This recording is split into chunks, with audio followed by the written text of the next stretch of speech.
It began not with war but with silence. A silence so complete it swallowed all frequencies at once. Satellites blinked out. Communications dropped. Power grids around the globe sputtered and died. For 6 heartbeats, Earth held its breath, unknowing of the vast shadow creeping across its skies. Then the ships arrived. They tore the clouds open black. Spined behemoths, streaked with bioluminescent veins pulsing violet and gold. They didn't hover, they loomed, hanging above cities like executioners' blades. From orbit, the Zero-In Armada deployed thousands of atmospheric striders, sleek fortress craft that landed atop key infrastructure hubs with surgical precision. Within 72 hours, Earth's militaries were overrun. Drones collapsed mid-flight, cybernetics disabled by viruses far beyond human comprehension. Entire command centers went dark. Resistance didn't die in battle, died in confusion. On the 4th day, the voice came. Every screen flickered too. Life. Phones, tablets, billboards, even the lights on buildings shimmered and rearranged into a single message. Then, in every tongue known to Earth, a voice spoke. This planet belongs to the Zero-In hegemony now. You are our subjects. Your leaders have fallen. Your weapons are useless. You will kneel and be allowed to exist, or resist and be turned to ash. Choose, the image followed. A tall figure encased in obsidian armor inlaid with pulsating crimson threads. His face was reptilian, but noble in the way a predator is noble, sharp-eyed, wide-shouldered, a jaw that looked carved from stone. This was General Varnock, known across the stars as the subjugator of 17 worlds. He did not shout. He didn't need to. He stood on the remains of Earth's United Nations building, the tattered Earth flag beneath his boots, and declared the end of Earth's sovereignty. There was no counter-broadcast, because Earth's leaders, its presidents, premiers and chancellors had either been eliminated or had vanished. Only scattered resistance cells remained. Izzies were blockaded, their airspace sealed. Millions were herded into containment zones for re-education. The old world had ended. In 4 days, but not everyone accepted it. In the deep woods of what used to be Eastern Europe, under the burned-out husks of old observatories, a woman watched the transmission on a cracked holoscreen. Her name was Dr. Amina Voss, former advisor to the World Assembly, a linguist, anthropologist, and one of the few humans fluent in multiple alien dialects. She had once helped Earth establish peaceful contact with minor galactic species. Now, she was a fugitive. She had seen the fall of Geneva with her own eyes. Her wife and child had been in the diplomatic chambers when the orbital strike reduced it to ash.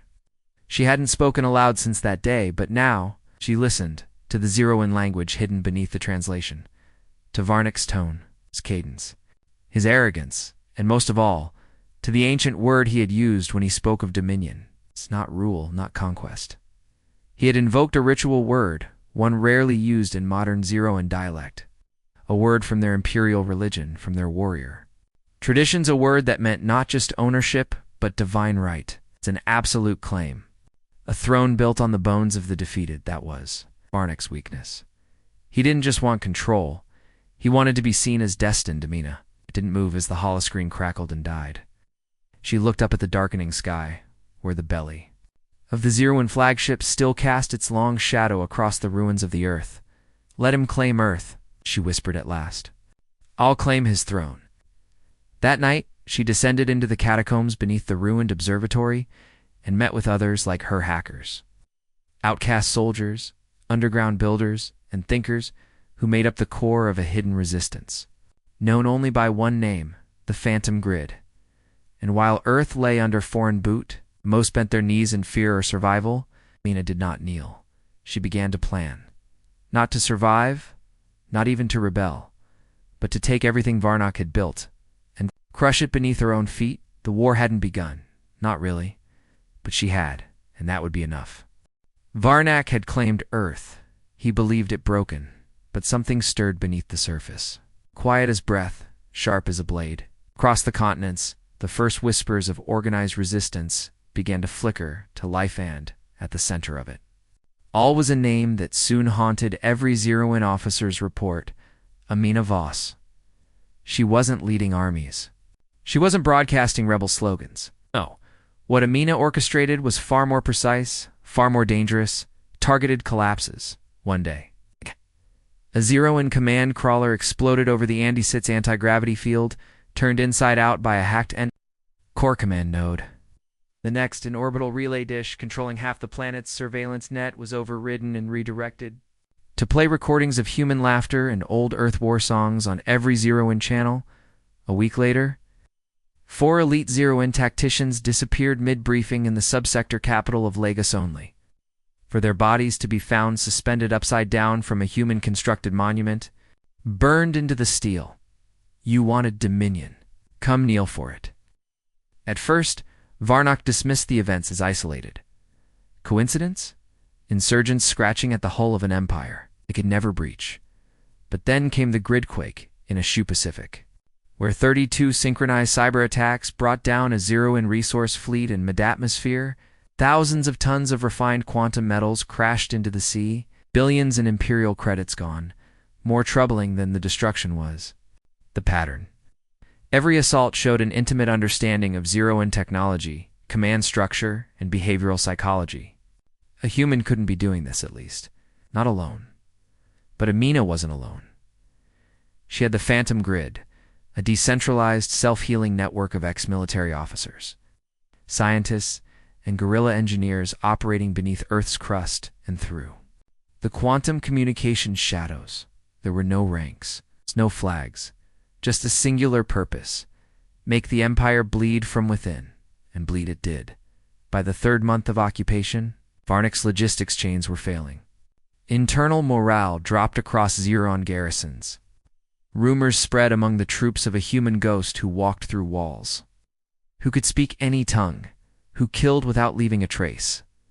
Amina didn't deny it. She amplified it.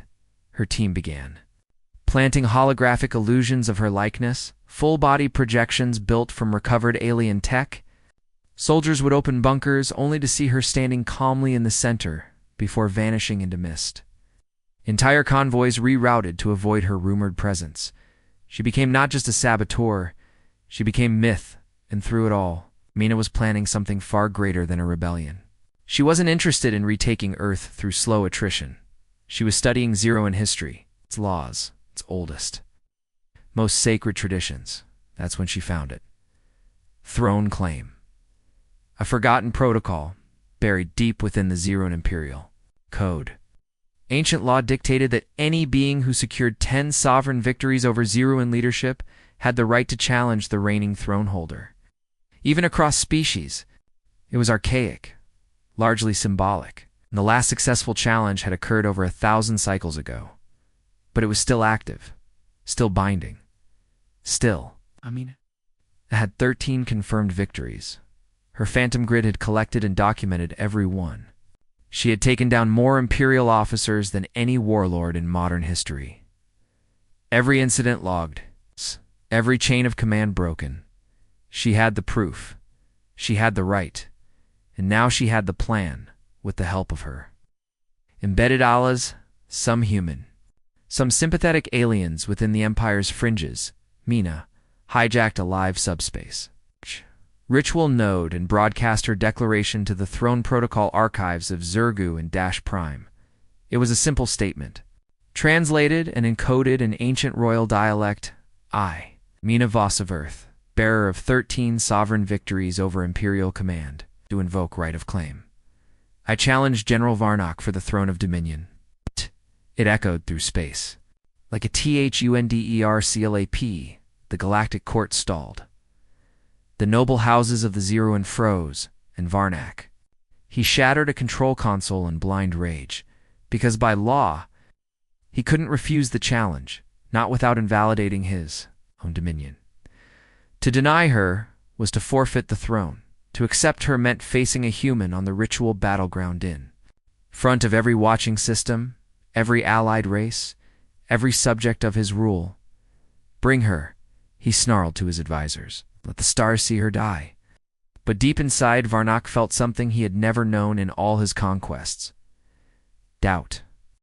The challenge once issued could not be undone. Within minutes of Amina Voss's declaration, the Throne Protocol archives confirmed receipt. Her documentation video, telemetry audio logs of Fallen Zero and Commanders all, verified as authentic. 13 sovereign victories, all legally binding under ancient Zeruan law. The implications echoed across the stars, like a plasma burst through a vacuum. A humanist species the Zeruan had once deemed primitive, barely post-planetary, had invoked the right of throne claim. The last time this had occurred was before the current empire had even unified. Now, trillions watched. The imperial high lords debated emergency suspensions of the right. The warrior castes demanded the ritual proceed. Zeraun, pride would not survive the cowardice of evasion, and Varnak. He paced like a caged beast. She mocks our laws, he growled, watching her face on the hololoopcom. Eyes burning, her declaration like a spear through his chest. She mocks me. She obeyed your law, my lord, said the Grand Adjudicator. Of the Empire, it is your law.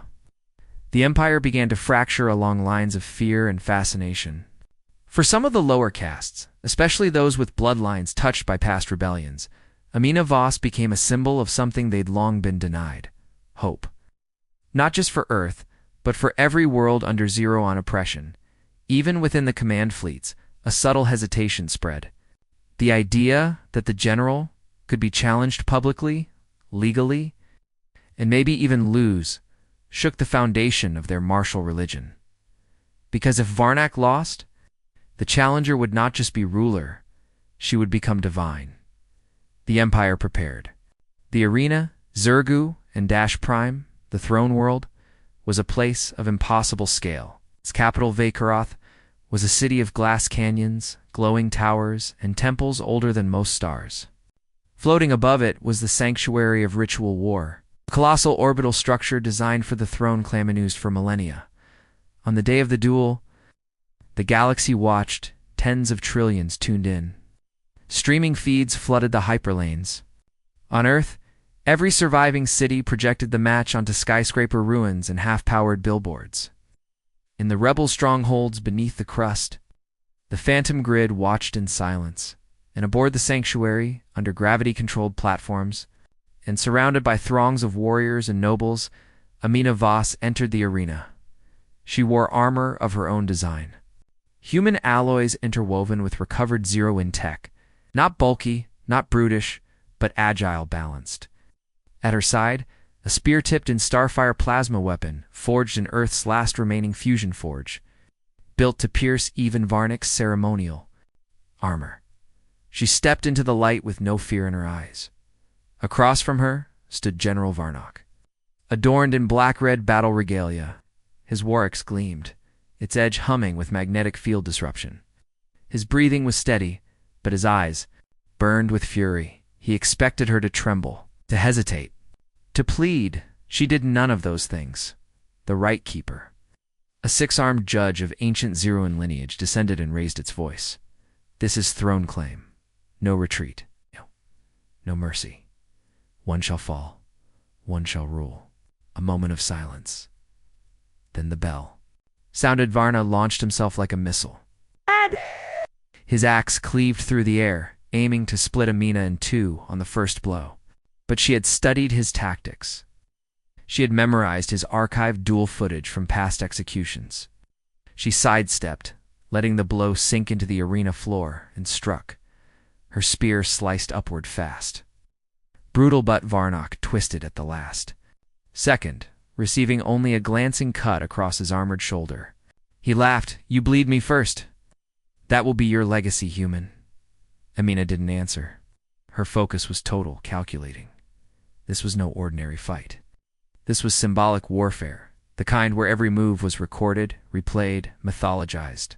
She couldn't just win. She had to win in the language of gods. The battle raged for what felt like hours. Steel clashing against plasma, sweat flying, armor denting. Varnak was relentless.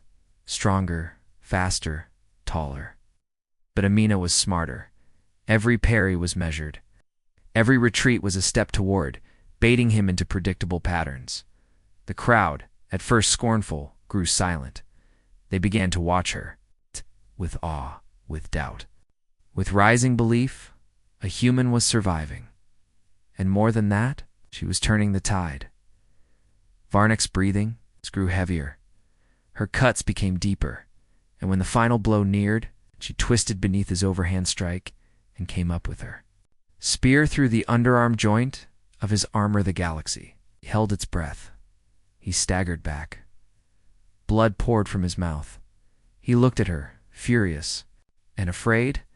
This is impossible. Amina stepped forward, one hand on her weapon, the other outstretched, not in peace, but command. Kneel. And before the galaxy, before every system that had ever suffered under Zero and tyranny, he did. The war for Earth ended not with armies or fleets, but with two figures stepping onto a sacred platform light years from home. Amina Voss faced the Empire's might in the most ancient way alone. The sanctuary of ritual war floated above Zero and Prime like a forgotten moon. For centuries, it had stood empty, its arena a ceremonial relic of the past. No one had challenged for the throne in over 1,000 cycles, but today it thrummed with life. Billions watched. Not only the citizens of the Zero and Empire, but every enslaved race beneath it, every neutral observer, every corner of the galaxy, with access to a hypernet stream, all tuned in to witness the impossible. A human from a backwater death world challenging the most. Feared warlord in the stars Amina stood at one end of the arena, clad in armor of earth-forged alloys, fused with stolen Zero and tech. Not designed for brute force, it was flexible, fast, and made for her. Across from her stood General Varnak, the subjugator, the self-declared ruler of Earth, towering in ceremonial battleplate, wielding a massive war axe that shimmered with magnetic disruption fields. The Right Keeper, a six-eyed, ancient Zeroan priest judge, intoned the ceremonial lines in a voice that echoed across the Colosseum. Let all who watch remember. This is not war. This is judgment. One shall fall. One shall rule. The bell told. Varna wasted no time. He exploded forward like a storm, swinging his axe in a cleaving arc that would have crushed a tank. Amina ducked beneath it, feeling the air scream past. Her head she didn't counter yet. She waited, watching, learning. The fight was more than physical. It was a conversation of movements, of strategies, and styles. Varnak's brute strength was undeniable. He attacked with the confidence of a being who had never known fear. Every blow cracked stone. Every footstep sent tremors through the floor. But Amina had studied him for years. She knew his rhythms, his patterns, even his psychology. She was not trying to overpower him. She was trying to unmake him, and it was working. Each time she dodged, she let him extend a little further. Each time she struck, it was calculated, exploiting the joints of his armor. Targeting nerve clusters she had mapped from stolen medical scans. The first real damage came 10 minutes in. Varnak overreached, and Amina slammed the butt of her spear into the side of his helmet. The crowd gasped as he stumbled. She didn't press, she stepped back, let the doubt creep in. Varnak roared and charged again, swinging low. She leaped, flipped over him, and slashed his back with her plasma blade.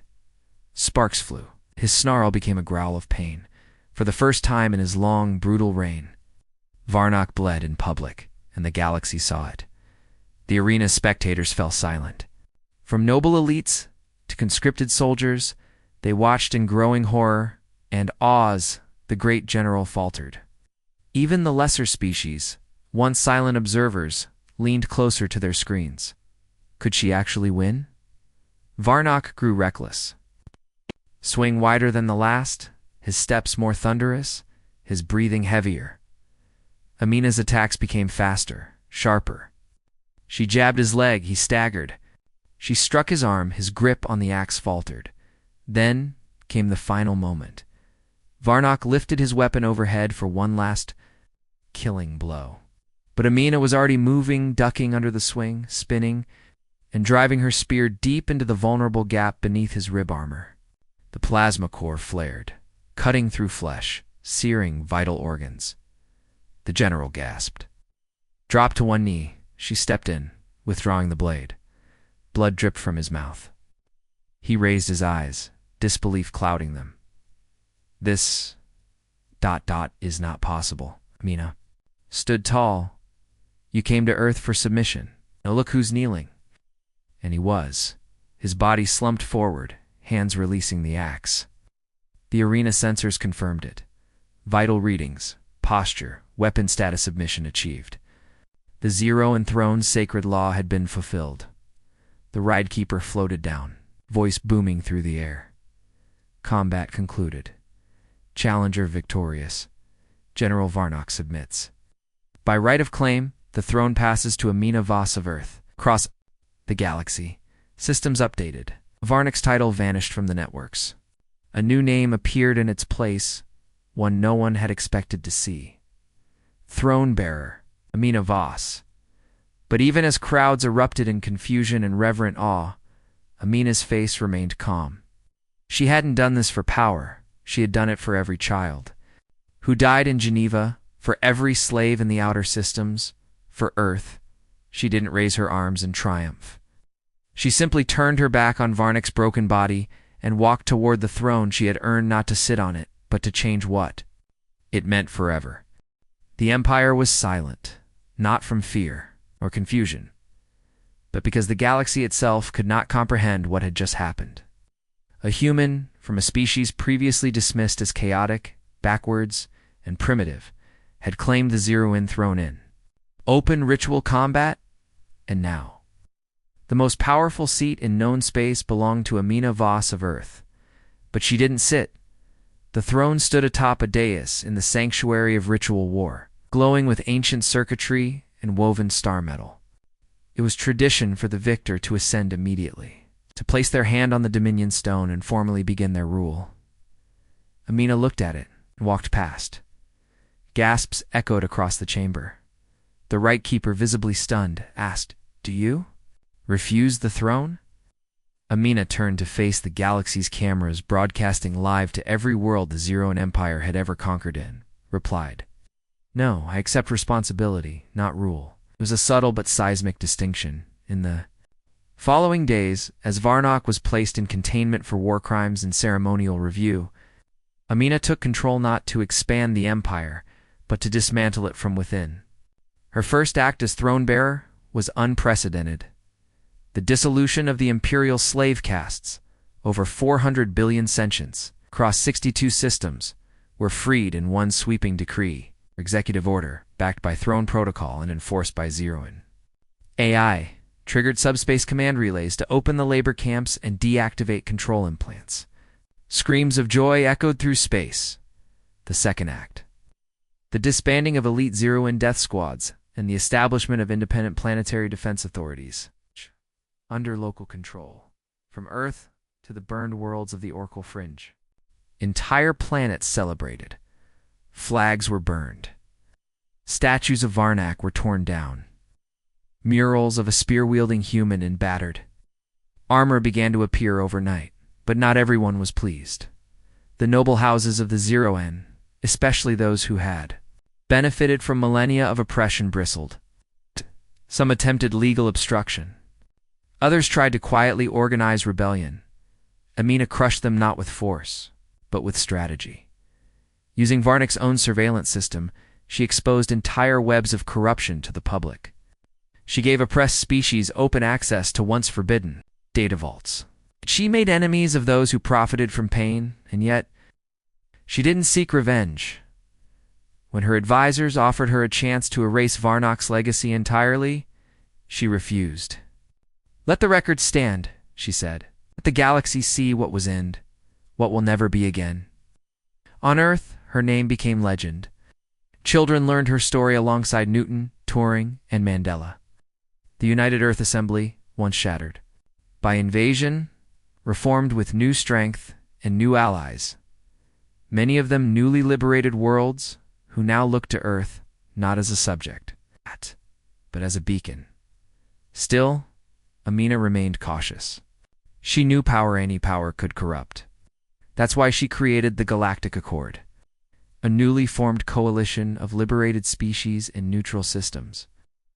Designed to prevent any single species or individual from dominating again, she did not claim to be a savior. She refused to be called empress. When the title of commander of the galaxy was offered, she laughed and declined it publicly. I'm just the one who said no loudly enough. In private, she visited the grave sites of Geneva, what remained of the ruins. She placed her spear in the soil, the same one she'd used to defeat Varnak, and then she left it behind. Her final act as throne-bearer was just as shocking as her first. She abdicated. She walked away from the throne entirely, turning it over to a rotating council composed of scholars, citizens, and representatives from every formerly oppressed race. In a final transmission to the galaxy, she said, "This throne was never mine. I just needed to break it so no one else could sit here with blood on their hands." And then she disappeared. Rumor said she returned to Earth, living a quiet life among the forests of the restored Eurasian wildlands. Others claimed she now roamed the stars, helping uprisings bloom in the shadows, but wherever she was, her legend grew across the galaxy. The story remained simple. He claimed dominion over Earth. She claimed his throne instead, and she gave it back to the people.